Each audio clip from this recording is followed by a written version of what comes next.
आइए परम मंगलमय, परम परात्पर, परम अखिलेश्वर भगवान श्री बालकृष्ण की प्रति स्वरूप श्रीमद् भागवत महापुराण के ज्ञान गंगा में गोता लगाने के लिए आए हुए श्रद्धामयी माताएं एवं सर्व श्रोता समाज, आप सबके हृदय में सर्वेश्वर भगवान मेरे बालकृष्ण विराजमान है, उनको मेरा कोटि कोटि नमन। स्थान देवता, नगर देवता, वासु देवता, सभी देवताओं को मेरा कोटि कोटि नमन। सभी आए और यथा उचित स्थान ग्रहण करें। आइए मैं आपको कथा की ओर लेकर के चलता हूँ। कल की कथा में आपने सुंदर भगवान श्री कृष्ण जी के अवतार की कथा श्रवण की कि किस प्रकार भगवान अवतार लिए। भगवान अवतार नहीं, भगवान जन्म नहीं लेते, भगवान अवतार लेते, भगवान प्रकट होते। भय प्रकट कृपा, भगवान प्रकट होते हैं और वो भी चतुर्भुजी रूप में। जब राम जी प्रकट हुए ना माता कौशल्या के सामने में, तब भी चतुर्भुजी रूप में प्रकट हुए, और माता देवकी के सामने भगवान श्री कृष्ण प्रकट हुए ना, तो वो भी चतुर्भुजी रूप में ही प्रकट हुए थे। वे जन्म नहीं लेते, प्रकट लेते हैं। और प्रकट के साथ में जब माता उनके दर्शन करती है तो कहती है कि भगवान आप ऐसे मेरा पुत्र बन के आ गए हो, दुनिया वाले का मान लेंगे कि आप मेरा पुत्र हो। माता कौशल्या राम जी से कह रही है, क्या दुनिया वाले मान लेंगे कि आप मेरे पुत्र हो? चतुर्भुजी है, आपका स्वरूप ऐसा है। और सबसे पहली बात तो इतने बड़े हो आप, कोई पुत्र जन्म लेते ही इतना बड़ा हो जाएगा? आपका स्वरूप तो ऐसा है कि मन कर रहा है कि मैं देखते ही रहूं, लेकिन मैं आपको अपने पुत्र के रूप में, अपने छोटे से बालक के रूप में गोद में बैठाना चाहती हूँ, गोद में लेकर के तुम्हें खिलाना चाहती हूँ। कीजिए शिशु लीला, मैं तुम्हारे बाल्यपन के लीलाओं का आनंद उठाना चाहती हूँ। माता प्रार्थना करती हैं भगवान से कि शिशु हो जाओ, नहीं तो ऐसे में भैया कोई मानने वाला नहीं है कि आप मेरे पुत्र हो। भगवान माता की आज्ञा मान करके और शिशु बन जाते हैं, और फिर वही भगवान विशेष अनेक प्रकार की लीलाएं करते हैं। आज की कथा में आपको श्रवण करने को मिलेगा कि नंद गांव में कितने धूमधाम से नंद बाबा के यहाँ नंद उत्सव मनाया जाएगा। अरे पूछो मत, चारों तरफ से गोपियां, संत महात्मा, यहाँ तक के भगवान देवी देवता, साक्षात महादेव भगवान के दर्शन करने के लिए आएंगे। कन्हैया झूले झूलना चलो देखना।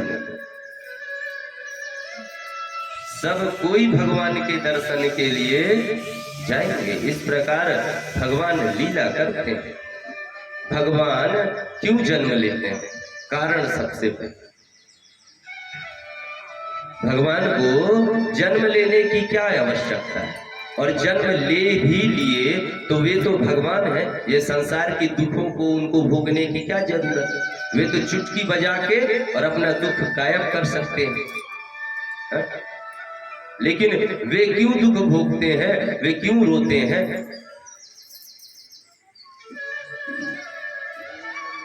तो भगवानों के जन्म लेने का मुख्य उद्देश्य हम मानव के लिए रहता है। हम मानव को वह सिखाना चाहते हैं कि मानव देखिए जिंदगी किस तरह जी जाती है। बताने से तो कोई मानता नहीं, तो खुद भगवान करके दिखाते हैं कि देखो मैंने कैसी जिंदगी जी, उसी प्रकार तुम भी अपनी जिंदगी जियो। इसीलिए भगवान अवतार होते हैं। क्योंकि मनुष्य बड़े स्वार्थी होते हैं। भगवान को भी, भगवान के ऊपर लांछन लगाने में भी कोई कसर नहीं छोड़ते हैं।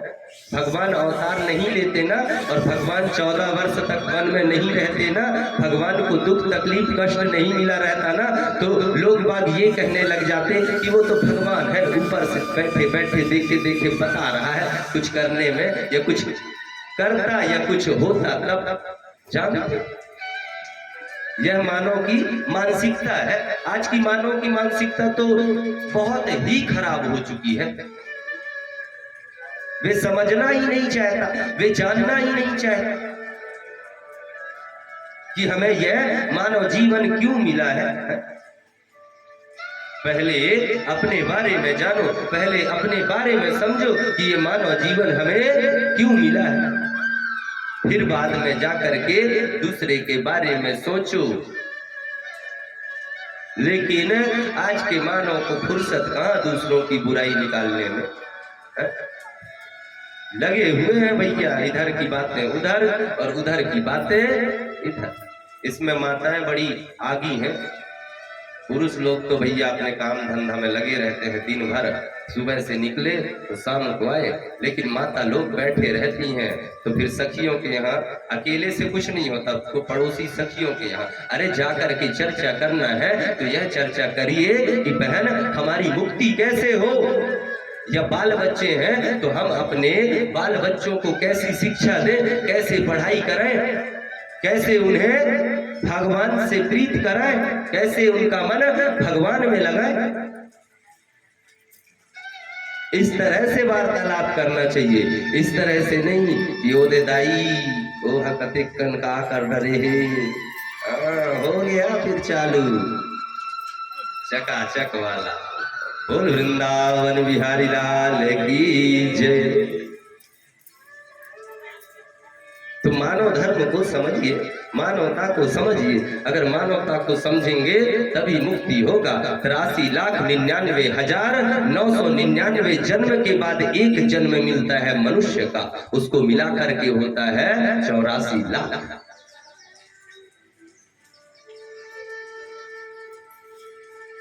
और जो 83,99,999 जीव है ना, उन जीव और एक मनुष्य में बहुत अंतर है। जमीन आसमान में जितना अंतर है ना, उतना अंतर है। जो मनुष्य कर सकता है वे बाकी के जीव नहीं कर सकते। मनुष्य को ही सुनने की शक्ति, सूंघने की शक्ति, स्वाद लेने की शक्ति, बोलने की शक्ति, बताने की शक्ति, समझाने की शक्ति, समझने की शक्ति, नाचने की शक्ति, गाने की शक्ति, रोने की शक्ति, हर कुछ मनुष्य के पास ही है। बाकी और जीवों के पास ये सब नहीं है। तो विचार करिए कि ये सब हमें क्यों मिला है। आप जो ये पिछले के जन्म भोगे ना, यह जन्म से, यह भोग से आप निर्मल हो गए, निर्मल होकर के, स्वच्छ होकर के, और मानव जन्म में आपने अवतार लिया। मानव जन्म में आपने अवतार लिया, और जैसे ही मानव जन्म में आपने अवतार लिया, उसी समय से भगवान आपको समझाना चाहते हैं। एक बात बताएं, जब तक आप माता की गर्भ में रहेंगे ना, तब तक आपको पूर्व वृतांत याद रहता है। पूर्व में किए हुए वृतांत याद रहता है जब तक आप माता के गर्भ में रहेंगे। और माता के गर्भ में पहले मंथ में तो कुछ भी नहीं रहता, दूसरे महीने से, तीसरे महीने से, चौथे महीने से धीरे धीरे करके वह बालक का शरीर बढ़ना प्रारंभ होता है।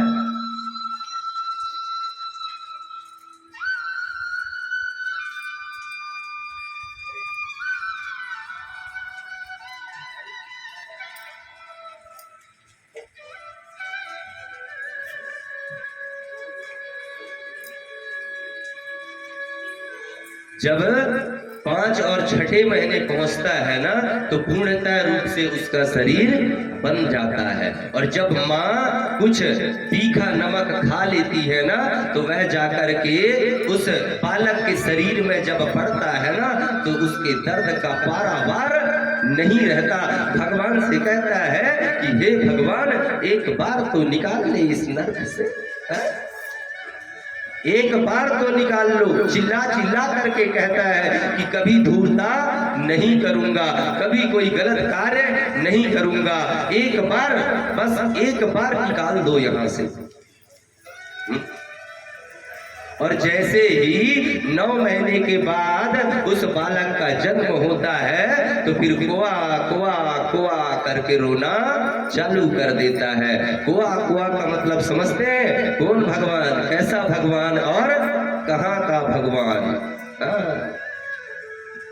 फिर यहाँ संसार के भोग में, विलास में फंस करके और उसकी प्रवृत्ति राक्षसी हो जाती है। ना तो वो स्वयं अपने लिए कुछ कर पाता, ना अपने माता पिता के लिए, पूरे परिवार के लिए फिर वह दुष्ट बन करके ही रह जाता है।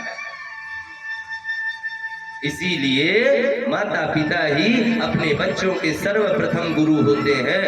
जिस प्रकार से आप अपने बच्चों को शिक्षा दोगे, जिस प्रकार से दीक्षा दोगे, तभी वह अच्छी रास्तों पे चल सकता है, अन्यथा चलने वाला नहीं है। और बड़े होने के बाद दिए तो बड़े होने के बाद कुछ होने वाला नहीं है, क्योंकि वे बड़े होने के बाद में मानेगा नहीं। मानेगा कब तक? 15 साल तक।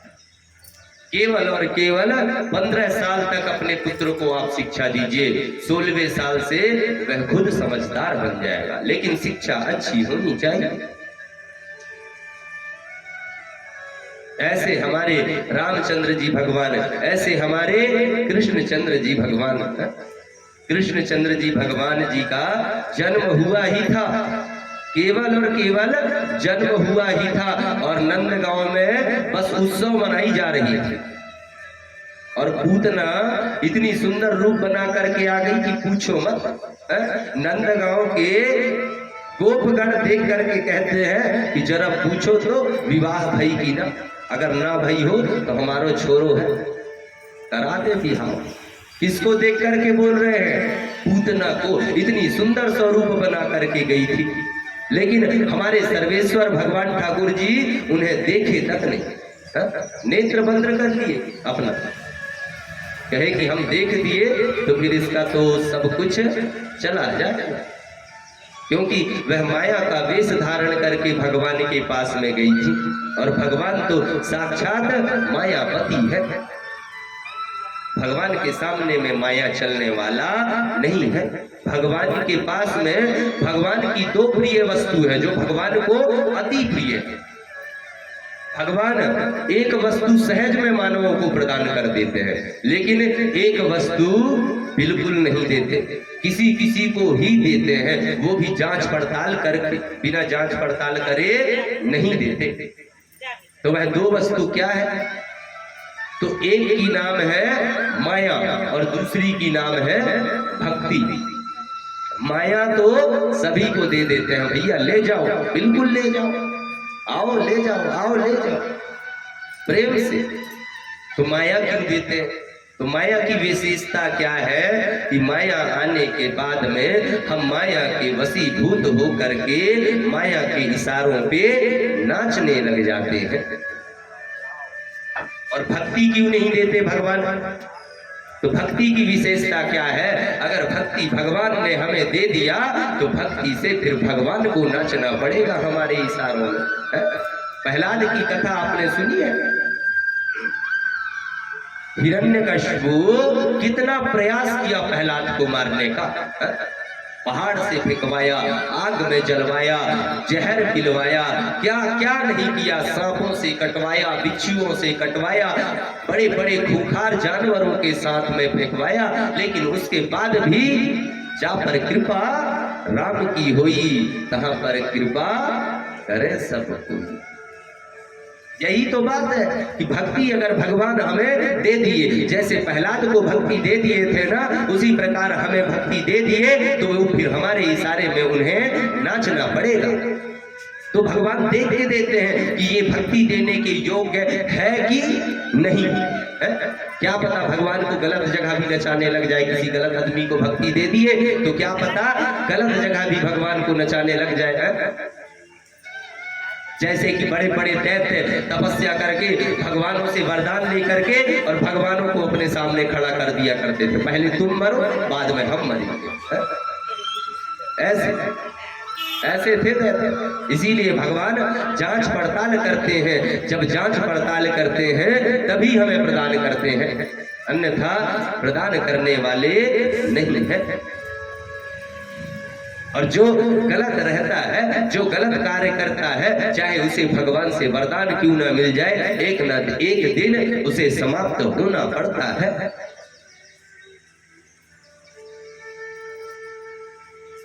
भगवान से भक्ति करो तो अटूट, और भगवान से अगर शत्रुता करनी है तो वो भी करो तो अटूट, क्योंकि दोनों में ही भगवत प्राप्ति है।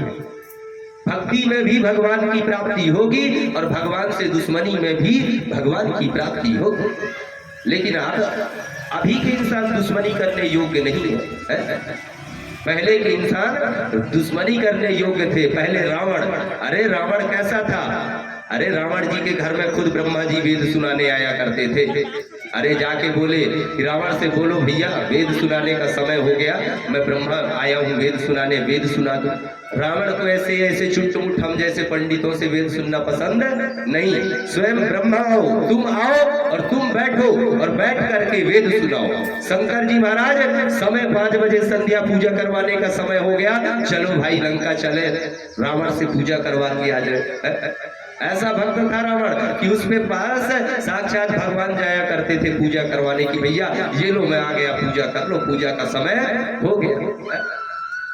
महादेव जानते थे, क्या पता अगर रावण आ गया तो भैया कैलाश को हिला डुला देता है, तो इससे अच्छा मैं ही जाऊं और जाकर के पूजा कराऊं,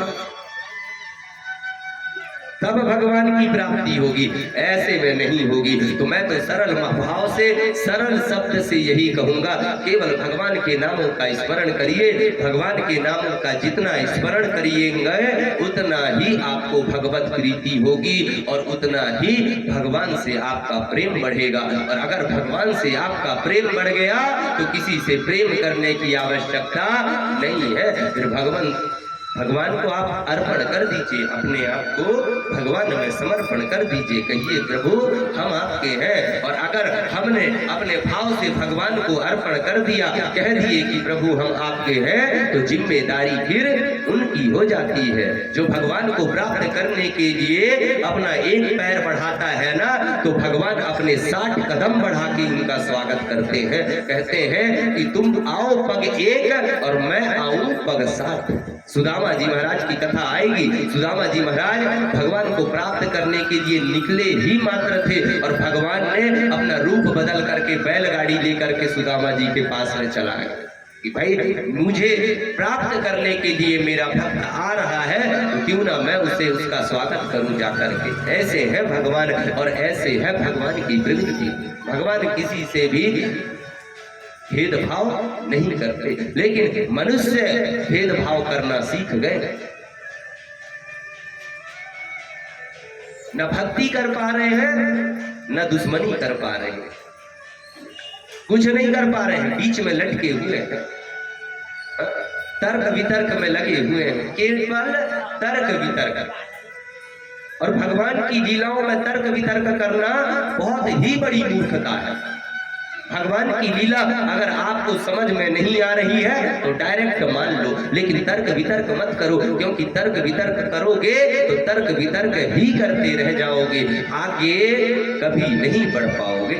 इसलिए तर्क वितर्क करना छोड़िए और भगवान की लीलाओं को मानिए। मानोगे तो फायदे में रहोगे, तर्क वितर्क करोगे तो घाटे में रहोगे।